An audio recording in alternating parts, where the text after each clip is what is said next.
एक बादशाह की खिदमत में एक शख्स आया। बादशाह ने उससे कहा, नौजवान अपना मसला बताओ।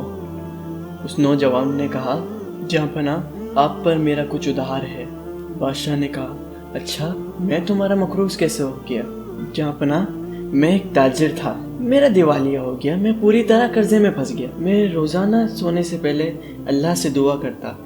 तो एक खादिम बोला, जहाँपनाह ने तुमसे पूछा है कि उन पर तुम्हारा कर्जा कैसे आया, तो तुम वो बताओ। तो वो नौजवान बोला, जैसे कि मैंने जिक्र किया कि मैं रोज़ाना सोने से पहले अल्लाह ताला से दुआ करता हूँ, मैंने कल रात को ख्वाब में हमारे प्यारे नबी सल्लल्लाहु अलैहि वसल्लम की ज़ियारत की। बादशाह हैरान हो गया। तो वो नौजवान बोला, आका सल्लल्लाहु अलैहि वसल्लम ने फरमाया, मेरे हमीद से कहो कि वो रोज़ाना मुझ पर दुरूद व पाक भेजता था और कल रात वो दुरूद पढ़ना भूल गया। मेरे हुजूर ने कहा, उसके पास जाओ और उसको अपना मसला बताओ। बादशाह हैरान होकर खड़ा हो गया। सारे खादिमों का सर झुक गया। बादशाह ने कहा, क्या फरमाया मेरे आका ने, क्या फरमाया? नौजवान बोला, मेरे हमीद। बादशाह ने बोला, रुको।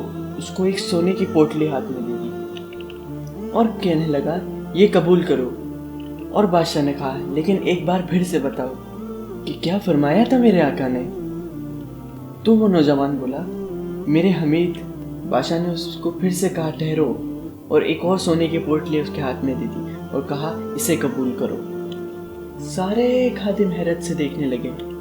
बादशाह ने कहा, एक बार फिर से बताओ, मुझे कैसे मुहाफिज किया? तो वो नौजवान बोला, जब मैंने हुजूर पाक सल्लल्लाहु अलैहि वसल्लम को अपने ख्वाब में देखा, उन्होंने फरमाया, मेरे हमीद। तो बादशाह ने फिर एक मर्तबा उस नौजवान को बोला, ठहरो, और एक और पोटली सोने की निकाल के उसको दे दी और बोला, ये कबूल करो। बादशाह ने कहा, खुदा के लिए फिर से बताओ। नौजवान कहने लगा, मेरे हमीद। बादशाह ने फिर एक मर्तबा कहा, ठहरो, और एक और सोने की पोटली उसके हाथ में दे दी और कहा, कबूल करो। तो उसी बीच एक खादिम घबरा कर बोला, मेरे बेटे, क्या अब ये रकम तुम्हारे लिए काफ़ी नहीं?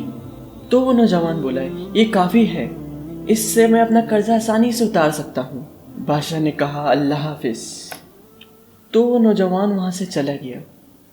बादशाह काफ़ी देर तक सोचता रहा। खादिम उसको देखता रहा। तो खादिम बोला, जहाँपनाह मुझे डर था कि आप सब कुछ ही इस पर लुटा देते। बादशाह ने कहा, ए खादिम, तुमने क्या कहा?